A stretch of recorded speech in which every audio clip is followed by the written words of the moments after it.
ಕೊಡಗು ಜಿಲ್ಲೆಯಲ್ಲೂ ಕೂಡ ಧಾರಾಕಾರ ಮಳೆಯಾಗ್ತಾ ಇದೆ. ಕಾವೇರಿ ನದಿಯಲ್ಲಿ ನೀರಿನ ಮಟ್ಟ ಕ್ಷಣ ಕ್ಷಣಕ್ಕೂ ಏರಿಕೆ ಆಗ್ತಾ ಇದೆ. ಕುಶಾಲನಗರದ ಕೆಲವು ಬಡಾವಣೆಗಳಲ್ಲಿ ಆತಂಕದ ವಾತಾವರಣ. ಸಾಯಿ ಬಡಾವಣೆಯತ್ತ ಕಾವೇರಿ ನೀರು ನುಗ್ಗಿದೆ. ಈಗಾಗಲೇ ಮನೆ ಮೆಟ್ಟಿಲಿನ ತನಕ ಕೂಡ ಕಾವೇರಿ ನೀರು ಬಂದು ನಿಂತಿದೆ. ಕ್ಷಣ ಕ್ಷಣಕ್ಕೂ ಏರಿಕೆ ಆಗ್ತಾ ಇದೆ ನೀರಿನ ಮಟ್ಟ. ಹಾಗಾಗಿ ಜನ ಆತಂಕದಲ್ಲಿ. ದೃಶ್ಯ ಗಮನಿಸ್ತಾ ಇದೀವಿ. ಇನ್ನೇನು ಸ್ವಲ್ಪ ನೀರು ಬಂದ್ರೆ ಸಾಕು, ಮಳೆಯ ನೀರು ಆ ಮನೆಯನ್ನ ಮುಳುಗಿಸುವ ಹಾಗಿದೆ. ಕಾವೇರಿ ನೀರಿನ ಮಟ್ಟ ಏರಿಕೆ ಆಗ್ತಾ ಇರೋದು ಇಷ್ಟೆಲ್ಲ ಪರಿಸ್ಥಿತಿಗೆ ಕಾರಣ. ಆ ಕಾವೇರಿ ನೀರು ಹೆಚ್ಚಾಗ್ತಾ ಇದ್ದಂತೆ ಅದು ಹರಿದು ಆಚೆ ಬರುತ್ತೆ, ತಗ್ಗು ಪ್ರದೇಶಗಳಿಗೆ ನುಗ್ಗುತ್ತೆ. ಈ ಮನೆಗಳ ಪರಿಸ್ಥಿತಿ ಈ ರೀತಿ ನೋಡಿ. ಮನೆಯಿಂದ ಈಗ ಆಚೆ ಬರಕ್ಕಾಗಲ್ಲ, ಕಾರಣ ಮೆಟ್ಟಿಲಿನ ತನಕ ಆ ರಸ್ತೆ ಸಂಪೂರ್ಣವಾಗಿ ಮನೆಗೆ ಕನೆಕ್ಟ್ ಆಗುವಂತ ರಸ್ತೆ ಕಂಪ್ಲೀಟ್ ಆಗಿ ಜಲಾವೃತ ಆಗಿರುವ ದೃಶ್ಯ ಇದು. ಈ ಬಗ್ಗೆ ಮತ್ತಷ್ಟು ಡೀಟೇಲ್ಸ್ ಅನ್ನ ಕೊಡ್ತಾ ಹೋಗ್ತಾರೆ ನಮ್ಮ ಪ್ರತಿನಿಧಿ ಅನು ಕಾರ್ಯಪ್ಪ. ನೇರ ಸಂಪರ್ಕದಲ್ಲಿ ಜಾಯಿನ್ ಆಗ್ತಿದ್ದಾರೆ. ಅನು ಕಾರ್ಯಪ್ಪ, ಸದ್ಯ ಅಲ್ಲಿನ ಪರಿಸ್ಥಿತಿ, ಜನರಿಗೆ ಏನಾದ್ರೂ ಪರ್ಯಾಯ ವ್ಯವಸ್ಥೆ, ಏನ್ ಕ್ರಮಗಳನ್ನ ಕೈಗೊಳ್ತಾ ಇದೆ ಜಿಲ್ಲಾಡಳಿತ? ಶ್ರುತಿ, ಕಾವೇರಿ ನದಿ ಈಗ ಅಪಾಯದ ಮಟ್ಟ ಮೀರಿ ಹರಿತಾ ಇರುವಂತದ್ದು. ಅಂದ್ರೆ ಕುಶಾಲನಗರದ ಸಾಯಿ ಬಡಾವಣೆ, ಕುವೆಂಪು ಬಡಾವಣೆ ಅಂದ್ರೆ ಪ್ರತಿ ವರ್ಷ ಹೆಚ್ಚು ಮಳೆಯಾದಾಗ ಇಲ್ಲಿ ನೀರು ನುಗ್ಗುವಂತದ್ದು ಆತಂಕ ಇದ್ದೇ ಇರುತ್ತೆ. ಅದರಂತೆ ನಾವು ಈಗ ಅದೇ ಸಾಯಿ ಬಡಾವಣೆ ನಾವಿದ್ದೇವೆ.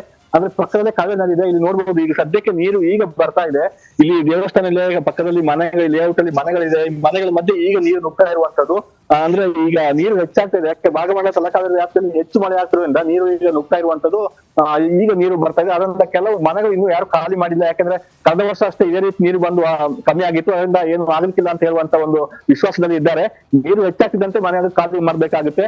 ಅಂದ್ರೆ ಇಲ್ಲಿ ಜನತೆಗೆ ಆತಂಕ ಇದೆ. ಈ ಕಾವೇರಿ ನದಿ ತೀರದಲ್ಲಿ ಈ ಬಡಾವಣೆಗಳು ಇರುವಂತದ್ದು. ಅಂದ್ರೆ ಈಗ ತಡೆಗೋಡೆ ಮಾಡ್ತಾ ಇದ್ದಾರೆ, ಕಾವೇರಿ ನದಿ ತಡೆಗೋಡೆ ಮಾಡ್ತಾ ಇದ್ರೆ ಅದು ಇನ್ನೂ ಕಂಪ್ಲೀಟ್ ಆಗಿಲ್ಲ. ಕೆಲವು ಕಡೆ ಮಾಡಿದ್ರೆ ಇನ್ನೊಂದು ಕೆಲವು ಕಡೆ ಮಾಡ್ಲಿಕ್ಕೆ ಬಾಕಿ ಇದೆ. ಈ ಹಿಂಭಾಗದಲ್ಲಿ ರಾಜಕಾಲುವೆ ಇದೆ. ರಾಜಕಾಲುವೆಗಾಗಿ ನೀರು ನುಗ್ಗಿ ಬಂದು ಇಲ್ಲಿ ಬಡಾವಣೆಗಳಿಗೆ ಬರುವಂತದ್ದು. ಮತ್ತೆ ಇಲ್ಲಿ ಕಾವೇರಿ ನದಿ ಕಟ್ಟೆ ಆದ್ರೆ ಮತ್ತೆ ಅಲ್ಲಿ ಮಂಗಳೂರು ರಾಷ್ಟ್ರೀಯ ಹೆದ್ದಾರಿ 275 ಮಡಿಕೇರಿ ಮಂಗಳೂರು ರಾಷ್ಟ್ರೀಯ ಹೆದ್ದಾರಿ ಏನಿದೆ, ಅಲ್ಲಿ ಕೂಡ ರಸ್ತೆ ಸಂಚಾರವನ್ನು ರಾತ್ರಿ ಬಂದ್ ಮಾಡಲಾಗಿದೆ. ರಾತ್ರಿ 8 ಗಂಟೆಯಿಂದ ಬೆಳಿಗ್ಗೆ 6 ಗಂಟೆವರೆಗೆ ರಸ್ತೆ ಸಂಚಾರವನ್ನು ನಿಷೇಧ ಮಾಡಲಾಗಿದೆ. ಯಾಕಂದ್ರೆ ಅಲ್ಲಿ ಗುಡ್ಡ ಕುಸಿಯುವ ಭೀತಿ ಇದೆ, ಆತಂಕ ಇದೆ. ಅಲ್ಲಿ ಮಣ್ಣು ಬಿರುಕು ಬಿಟ್ಟು ನಿಂತಿರುವಂತದ್ದು. ಅಂದ್ರೆ 2018ರಲ್ಲಿ ಪ್ರಕೃತಿ ವಿಕೋಪ ಏನಾಯ್ತು, ಆವಾಗ ಸಂಪೂರ್ಣವಾಗಿ ಅಲ್ಲಿ ಗುಡ್ಡ ಕುಸಿತವಾಗಿ ರಸ್ತೆ ಕುಸಿದು ಹೋಗಿತ್ತು. ಅದೇ ಜಾಗದಲ್ಲಿ ಈಗ ಮತ್ತೆ ಬಿರುಕು ಮುಗಿರುವಂತದ್ದು. ಆದ್ರಿಂದ ಮುನ್ನೆಚ್ಚರಿಕೆಯಾಗಿ ರಾತ್ರಿ ಈ ಒಂದು ಸಂಚಾರ ನಿಷೇಧ ಮಾಡಿರುವಂತದ್ದು. ಮತ್ತೆ ಕೊಡಗು ಜಿಲ್ಲೆ ಇವತ್ತು ಕೂಡ ರೆಡ್ ಅಲರ್ಟ್ ಇದೆ. ಇವತ್ತು ಕೂಡ ಶಾಲಾ ಕಾಲೇಜುಗಳಿಗೆ ರಜೆಯನ್ನು ಘೋಷಣೆ ಮಾಡಲಾಗಿದೆ. ಓಕೆ ಅನು ಕಾರ್ಯಪ್ಪ, ಧನ್ಯವಾದಗಳು ತಮ್ಮೆಲ್ಲ ಮಾಹಿತಿಗೆ. ಕೊಡಗು ಜಿಲ್ಲೆಯಲ್ಲೂ ಕೂಡ ಧಾರಾಕಾರ ಮಳೆಯಾಗ್ತಾ ಇದೆ. ಕಾವೇರಿ ನದಿಯಲ್ಲಿ ನೀರಿನ ಮಟ್ಟ ಕ್ಷಣ ಕ್ಷಣಕ್ಕೂ ಏರಿಕೆ ಆಗ್ತಾ ಇದೆ. ಕುಶಾಲನಗರದ ಕೆಲವು ಬಡಾವಣೆಗಳಲ್ಲಿ ಆತಂಕದ ವಾತಾವರಣ. ಸಾಯಿ ಬಡಾವಣೆಯತ್ತ ಕಾವೇರಿ ನೀರು ನುಗ್ಗಿದೆ. ಈಗಾಗಲೇ ಮನೆ ಮೆಟ್ಟಿಲಿನ ತನಕ ಕೂಡ ಕಾವೇರಿ ನೀರು ಬಂದು ನಿಂತಿದೆ. ಕ್ಷಣ ಕ್ಷಣಕ್ಕೂ ಏರಿಕೆ ಆಗ್ತಾ ಇದೆ ನೀರಿನ ಮಟ್ಟ. ಹಾಗಾಗಿ ಜನ ಆತಂಕದಲ್ಲಿ. ದೃಶ್ಯ ಗಮನಿಸ್ತಾ ಇದೀವಿ. ಇನ್ನೇನು ಸ್ವಲ್ಪ ನೀರು ಬಂದ್ರೆ ಸಾಕು, ಮಳೆಯ ನೀರು ಆ ಮನೆಯನ್ನ ಮುಳುಗಿಸುವ ಹಾಗಿದೆ. ಕಾವೇರಿ ನೀರಿನ ಮಟ್ಟ ಏರಿಕೆ ಆಗ್ತಾ ಇರೋದು ಇಷ್ಟೆಲ್ಲ ಪರಿಸ್ಥಿತಿಗೆ ಕಾರಣ. ಆ ಕಾವೇರಿ ನೀರು ಹೆಚ್ಚಾಗ್ತಾ ಇದ್ದಂತೆ ಅದು ಹರಿದು ಆಚೆ ಬರುತ್ತೆ, ತಗ್ಗು ಪ್ರದೇಶಗಳಿಗೆ ನುಗ್ಗುತ್ತೆ. ಈ ಮನೆಗಳ ಪರಿಸ್ಥಿತಿ ಈ ರೀತಿ ನೋಡಿ. ಮನೆಯಿಂದ ಈಗ ಆಚೆ ಬರಕ್ಕಾಗಲ್ಲ, ಕಾರಣ ಮೆಟ್ಟಿಲಿನ ತನಕ ಆ ರಸ್ತೆ ಸಂಪೂರ್ಣವಾಗಿ ಮನೆಗೆ ಕನೆಕ್ಟ್ ಆಗುವಂತ ರಸ್ತೆ ಕಂಪ್ಲೀಟ್ ಆಗಿ ಜಲಾವೃತ ಆಗಿರುವ ದೃಶ್ಯ ಇದು. ಈ ಬಗ್ಗೆ ಮತ್ತಷ್ಟು ಡೀಟೇಲ್ಸ್ ಅನ್ನ ಕೊಡ್ತಾ ಹೋಗ್ತಾರೆ ನಮ್ಮ ಪ್ರತಿನಿಧಿ ಅನು ಕಾರ್ಯಪ್ಪ. ನೇರ ಸಂಪರ್ಕದಲ್ಲಿ ಜಾಯಿನ್ ಆಗ್ತಿದ್ದಾರೆ. ಅನು ಕಾರ್ಯಪ್ಪ, ಸದ್ಯ ಅಲ್ಲಿನ ಪರಿಸ್ಥಿತಿ, ಜನರಿಗೆ ಏನಾದ್ರೂ ಪರ್ಯಾಯ ವ್ಯವಸ್ಥೆ, ಏನ್ ಕ್ರಮಗಳನ್ನ ಕೈಗೊಳ್ತಾ ಇದೆ ಜಿಲ್ಲಾಡಳಿತ? ಶ್ರುತಿ, ಕಾವೇರಿ ನದಿ ಈಗ ಅಪಾಯದ ಮಟ್ಟ ಮೀರಿ ಹರಿತಾ ಇರುವಂತದ್ದು. ಅಂದ್ರೆ ಕುಶಾಲನಗರದ ಸಾಯಿ ಬಡಾವಣೆ, ಕುವೆಂಪು ಬಡಾವಣೆ ಅಂದ್ರೆ ಪ್ರತಿ ವರ್ಷ ಹೆಚ್ಚು ಮಳೆಯಾದಾಗ ಇಲ್ಲಿ ನೀರು ನುಗ್ಗುವಂತದ್ದು ಆತಂಕ ಇದ್ದೇ ಇರುತ್ತೆ. ಅದರಂತೆ ನಾವು ಈಗ ಅದೇ ಸಾಯಿ ಬಡಾವಣೆ ನಾವಿದ್ದೇವೆ. ಅಂದ್ರೆ ಪಕ್ಕದಲ್ಲೇ ಕಾವೇರಿ ನದಿ ಇದೆ. ಇಲ್ಲಿ ನೋಡ್ಬೋದು, ಈಗ ಸದ್ಯಕ್ಕೆ ನೀರು ಈಗ ಬರ್ತಾ ಇದೆ. ಇಲ್ಲಿ ದೇವಸ್ಥಾನ ಇಲ್ಲ, ಪಕ್ಕದಲ್ಲಿ ಮನೆಗಳು, ಲೇಔಟ್ ಅಲ್ಲಿ ಮನೆಗಳಿದೆ. ಮನೆಗಳ ಮಧ್ಯೆ ಈಗ ನೀರು ನುಗ್ತಾ ಇರುವಂತದ್ದು. ಅಂದ್ರೆ ಈಗ ನೀರು ಹೆಚ್ಚಾಗ್ತಾ ಇದೆ. ಯಾಕೆ ಭಾಗಮಂಡಲ ತಲಕಾವೇರಿ ವ್ಯಾಪ್ತಿಯಲ್ಲಿ ಹೆಚ್ಚು ಮಳೆ ಆಗ್ತಿರೋದ್ರಿಂದ ನೀರು ಈಗ ನುಗ್ತಾ ಇರುವಂತದ್ದು. ಈಗ ನೀರು ಬರ್ತಾ ಇದೆ. ಅದರಿಂದ ಕೆಲವು ಮನೆಗಳು ಇನ್ನೂ ಯಾರು ಖಾಲಿ ಮಾಡಿಲ್ಲ. ಯಾಕಂದ್ರೆ ಕಳೆದ ವರ್ಷ ಅಷ್ಟೇ ಇದೇ ರೀತಿ ನೀರು ಬಂದು ಕಮ್ಮಿ ಆಗಿತ್ತು. ಅದರಿಂದ ಏನು ಆಗಲಿಕ್ಕಿಲ್ಲ ಅಂತ ಹೇಳುವಂತ ಒಂದು ವಿಶ್ವಾಸದಲ್ಲಿ ಇದ್ದಾರೆ. ನೀರು ಹೆಚ್ಚಾಗ್ತಿದ್ದಂತೆ ಮನೆಗಳು ಖಾಲಿ ಮಾಡ್ಬೇಕಾಗುತ್ತೆ. ಅಂದ್ರೆ ಇಲ್ಲಿ ಜನತೆಗೆ ಆತಂಕ ಇದೆ. ಈ ಕಾವೇರಿ ನದಿ ತೀರದಲ್ಲಿ ಈ ಬಡಾವಣೆಗಳು ಇರುವಂತದ್ದು. ಅಂದ್ರೆ ಈಗ ತಡೆಗೋಡೆ ಮಾಡ್ತಾ ಇದ್ದಾರೆ, ಕಾವೇರಿ ನದಿ ತಡೆಗೋಡೆ ಮಾಡ್ತಾ ಇದ್ರೆ ಅದು ಇನ್ನೂ ಕಂಪ್ಲೀಟ್ ಆಗಿಲ್ಲ. ಕೆಲವು ಕಡೆ ಮಾಡಿದ್ರೆ ಇನ್ನೊಂದು ಕೆಲವು ಕಡೆ ಮಾಡ್ಲಿಕ್ಕೆ ಬಾಕಿ ಇದೆ. ಈ ಹಿಂಭಾಗದಲ್ಲಿ ರಾಜಕಾಲುವೆ ಇದೆ. ರಾಜಕಾಲುವೆಗಾಗಿ ನೀರು ನುಗ್ಗಿ ಬಂದು ಇಲ್ಲಿ ಬಡಾವಣೆಗಳಿಗೆ ಬರುವಂತದ್ದು.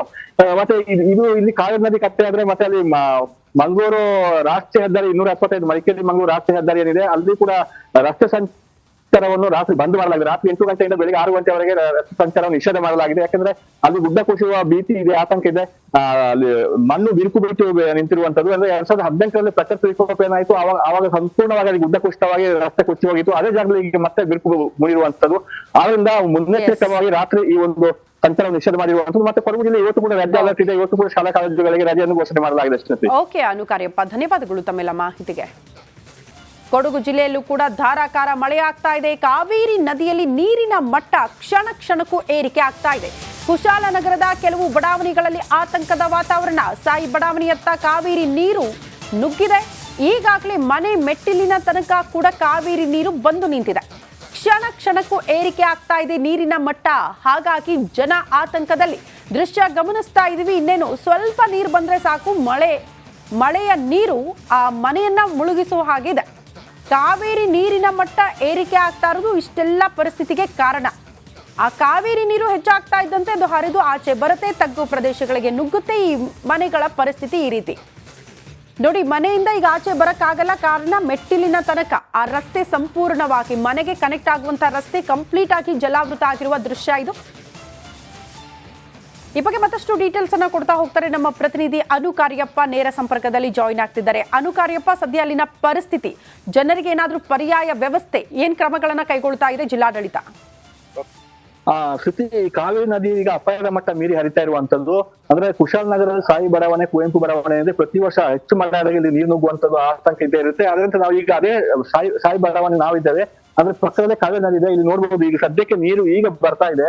ಇಲ್ಲಿ ದೇವಸ್ಥಾನ ಇಲ್ಲ, ಪಕ್ಕದಲ್ಲಿ ಮನೆಗಳು, ಲೇಔಟ್ ಅಲ್ಲಿ ಮನೆಗಳಿದೆ. ಮನೆಗಳ ಮಧ್ಯೆ ಈಗ ನೀರು ನುಗ್ತಾ ಇರುವಂತದ್ದು. ಅಂದ್ರೆ ಈಗ ನೀರು ಹೆಚ್ಚಾಗ್ತಾ ಇದೆ. ಯಾಕೆ ಭಾಗಮಂಡಲ ತಲಕಾವೇರಿ ವ್ಯಾಪ್ತಿಯಲ್ಲಿ ಹೆಚ್ಚು ಮಳೆ ಆಗ್ತಿರೋದ್ರಿಂದ ನೀರು ಈಗ ನುಗ್ತಾ ಇರುವಂತದ್ದು. ಈಗ ನೀರು ಬರ್ತಾ ಇದೆ. ಅದರಿಂದ ಕೆಲವು ಮನೆಗಳು ಇನ್ನೂ ಯಾರು ಖಾಲಿ ಮಾಡಿಲ್ಲ. ಯಾಕಂದ್ರೆ ಕಳೆದ ವರ್ಷ ಅಷ್ಟೇ ಇದೇ ರೀತಿ ನೀರು ಬಂದು ಕಮ್ಮಿ ಆಗಿತ್ತು. ಅದರಿಂದ ಏನು ಆಗಲಿಕ್ಕಿಲ್ಲ ಅಂತ ಹೇಳುವಂತ ಒಂದು ವಿಶ್ವಾಸದಲ್ಲಿ ಇದ್ದಾರೆ. ನೀರು ಹೆಚ್ಚಾಗ್ತಿದ್ದಂತೆ ಮನೆಯನ್ನು ಖಾಲಿ ಮಾಡ್ಬೇಕಾಗುತ್ತೆ. ಅಂದ್ರೆ ಇಲ್ಲಿ ಜನತೆಗೆ ಆತಂಕ ಇದೆ. ಈ ಕಾವೇರಿ ನದಿ ತೀರದಲ್ಲಿ ಇದೆ ಈ ಬಡಾವಣೆಗಳು ಇರುವಂತದ್ದು. ಅಂದ್ರೆ ಈಗ ತಡೆಗೋಡೆ ಮಾಡ್ತಾ ಇದ್ದಾರೆ, ಕಾವೇರಿ ನದಿ ತಡೆಗೋಡೆ ಮಾಡ್ತಾ ಇದ್ರೆ ಅದು ಇನ್ನೂ ಕಂಪ್ಲೀಟ್ ಆಗಿಲ್ಲ. ಕೆಲವು ಕಡೆ ಮಾಡಿದ್ರೆ ಇನ್ನೊಂದು ಕೆಲವು ಕಡೆ ಮಾಡ್ಲಿಕ್ಕೆ ಬಾಕಿ ಇದೆ. ಈ ಹಿಂಭಾಗದಲ್ಲಿ ರಾಜಕಾಲುವೆ ಇದೆ. ರಾಜಕಾಲುವೆಗಾಗಿ ನೀರು ನುಗ್ಗಿ ಬಂದು ಇಲ್ಲಿ ಬಡಾವಣೆಗಳಿಗೆ ಬರುವಂತದ್ದು. ಮತ್ತೆ ಇದು ಇಲ್ಲಿ ಕಾವೇರಿ ನದಿ ಕಟ್ಟೆ ಆದ್ರೆ ಮತ್ತೆ ಅಲ್ಲಿ ಮಂಗಳೂರು ರಾಷ್ಟ್ರೀಯ ಹೆದ್ದಾರಿ 275 ಮಡಿಕೇರಿ ಮಂಗಳೂರು ರಾಷ್ಟ್ರೀಯ ಹೆದ್ದಾರಿ ಏನಿದೆ, ಅಲ್ಲಿ ಕೂಡ ರಸ್ತೆ ಸಂಚಾರವನ್ನು ರಾತ್ರಿ ಬಂದ್ ಮಾಡಲಾಗಿದೆ. ರಾತ್ರಿ 8 ಗಂಟೆಯಿಂದ ಬೆಳಿಗ್ಗೆ 6 ಗಂಟೆವರೆಗೆ ರಸ್ತೆ ಸಂಚಾರವನ್ನು ನಿಷೇಧ ಮಾಡಲಾಗಿದೆ. ಯಾಕಂದ್ರೆ ಅಲ್ಲಿ ಗುಡ್ಡ ಕುಸಿಯುವ ಭೀತಿ ಇದೆ, ಆತಂಕ ಇದೆ. ಅಲ್ಲಿ ಮಣ್ಣು ಬಿರುಕು ಬಿಟ್ಟು ನಿಂತಿರುವಂತದ್ದು. ಅಂದ್ರೆ 2018ರಲ್ಲಿ ಪ್ರಕೃತಿ ವಿಕೋಪ ಏನಾಯ್ತು, ಆವಾಗ ಸಂಪೂರ್ಣವಾಗಿ ಅಲ್ಲಿ ಗುಡ್ಡ ಕುಸಿತವಾಗಿ ರಸ್ತೆ ಕುಸಿ ಹೋಗಿತ್ತು. ಅದೇ ಜಾಗದಲ್ಲಿ ಈಗ ಮತ್ತೆ ಬಿರುಕು ಮುಗಿರುವಂತದ್ದು. ಆದ್ರಿಂದ ಮುನ್ನೆಚ್ಚರಿಕೆಯಾಗಿ ರಾತ್ರಿ ಈ ಒಂದು ಸಂಚಾರ ನಿಷೇಧ ಮಾಡಿರುವಂತದ್ದು. ಮತ್ತೆ ಕೊಡಗು ಜಿಲ್ಲೆ ಇವತ್ತು ಕೂಡ ರೆಡ್ ಅಲರ್ಟ್ ಇದೆ. ಇವತ್ತು ಕೂಡ ಶಾಲಾ ಕಾಲೇಜುಗಳಿಗೆ ರಜೆಯನ್ನು ಘೋಷಣೆ ಮಾಡಲಾಗಿದೆ. ಅಷ್ಟೇ. ಓಕೆ ಅನುಕಾರ್ಯಪ್ಪ, ಧನ್ಯವಾದಗಳು ತಮ್ಮೆಲ್ಲ ಮಾಹಿತಿಗೆ.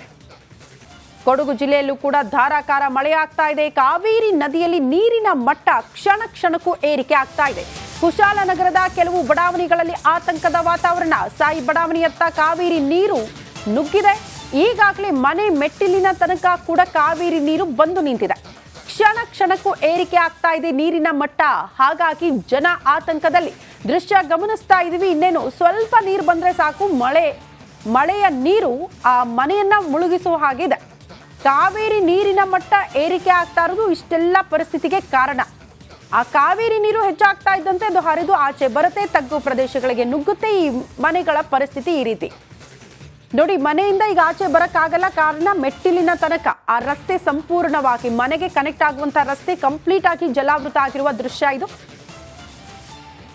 ಈ ಬಗ್ಗೆ ಮತ್ತಷ್ಟು ಡೀಟೇಲ್ಸ್ ಅನ್ನ ಕೊಡ್ತಾ ಹೋಗ್ತಾರೆ ನಮ್ಮ ಪ್ರತಿನಿಧಿ ಅನುಕಾರ್ಯಪ್ಪ. ನೇರ ಸಂಪರ್ಕದಲ್ಲಿ ಜಾಯಿನ್ ಆಗ್ತಿದ್ದಾರೆ. ಅನುಕಾರ್ಯಪ್ಪ, ಸದ್ಯ ಅಲ್ಲಿನ ಪರಿಸ್ಥಿತಿ, ಜನರಿಗೆ ಏನಾದ್ರೂ ಪರ್ಯಾಯ ವ್ಯವಸ್ಥೆ, ಏನ್ ಕ್ರಮಗಳನ್ನ ಕೈಗೊಳ್ತಾ ಇದೆ ಜಿಲ್ಲಾಡಳಿತ? ಶ್ರುತಿ, ಕಾವೇರಿ ನದಿ ಈಗ ಅಪಾಯದ ಮಟ್ಟ ಮೀರಿ ಹರಿತಾ ಇರುವಂತದ್ದು.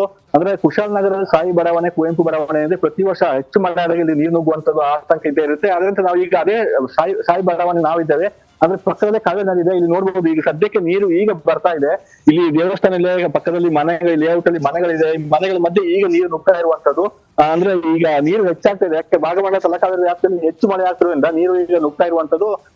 ಈಗ ನೀರು ಬರ್ತಾ ಇದೆ. ಅದರಿಂದ ಕೆಲವು ಮನೆಗಳು ಇನ್ನೂ ಯಾರು ಖಾಲಿ ಮಾಡಿಲ್ಲ, ಯಾಕಂದ್ರೆ ಕಳೆದ ವರ್ಷ ಅಷ್ಟೇ ಇದೇ ರೀತಿ ನೀರು ಬಂದು ಕಮ್ಮಿ ಆಗಿತ್ತು. ಅದರಿಂದ ಏನು ಆಗಲಿಕ್ಕಿಲ್ಲ ಅಂತ ಹೇಳುವಂತ ಒಂದು ವಿಶ್ವಾಸದಲ್ಲಿ ಇದ್ದಾರೆ. ನೀರು ಹೆಚ್ಚಾಗ್ತಿದ್ದಂತೆ ಮನೆಯನ್ನು ಖಾಲಿ ಮಾಡ್ಬೇಕಾಗುತ್ತೆ. ಅಂದ್ರೆ ಇಲ್ಲಿ ಜನತೆಗೆ ಆತಂಕ ಇದೆ. ಈ ಕಾವೇರಿ ನದಿ ತೀರದಲ್ಲಿ ಇದೆ ಈ ಬಡಾವಣೆಗಳು ಇರುವಂತದ್ದು. ಅಂದ್ರೆ ಈಗ ತಡೆಗೋಡೆ ಮಾಡ್ತಾ ಇದ್ದಾರೆ, ಕಾವೇರಿ ನದಿ ತಡೆಗೋಡೆ ಮಾಡ್ತಾ ಇದ್ರೆ ಅದು ಇನ್ನೂ ಕಂಪ್ಲೀಟ್ ಆಗಿಲ್ಲ. ಕೆಲವೊಂದು ಕಡೆ ಮಾಡಿದ್ರೆ ಇನ್ನೊಂದು ಕೆಲವು ಕಡೆ ಮಾಡ್ಲಿಕ್ಕೆ ಬಾಕಿ ಇದೆ.